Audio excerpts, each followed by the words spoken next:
ASP পলাশ সাহার মৃত্যুর ঘটনা থেকে আমাদের কিন্তু অনেক কিছুরই শেখার আছে। জীবনে অনেক টাকা বা গুড পজিশন মানুষকে হ্যাপি করতে পারে না। হ্যাপি করার জন্য ভালো একটা জীবনসঙ্গী প্লাস ভালো একটা ফ্যামিলিতে বসবাস করতে হয়। আমার মনে হয় এই কাহিনীটা থেকে আমাদের এতটুকু শেখা উচিত, যে মানুষটা এত পরিশ্রম করে আমাদেরকে হ্যাপি রাখছে তাদের মানসিক স্বাস্থ্যের অবশ্যই খেয়াল রাখা উচিত। তাদেরকে ভালো রাখার দায়িত্ব কিন্তু আমাদেরই। সো জীবনে কি পেলাম বা কি পেলাম না, একটা জিনিস ভেবে দেখবেন, আমরা কিন্তু পৃথিবীতে কিছুই নিয়ে আসিনি এবং যাওয়ার সময় কিছুই নিয়ে যেতে পারবো না।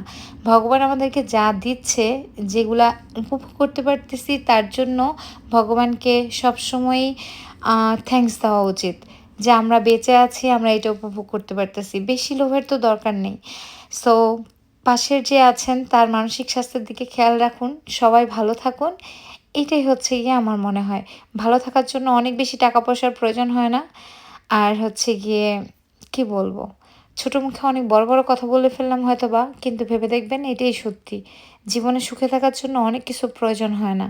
শুধু একটু ভালো মনের মানুষ প্রয়োজন হয়। জীবনসঙ্গী হিসেবে যদি আপনাকে একজন বুঝে, তাইলেই কিন্তু অনেক, অনেক ভালো থাকা যায়।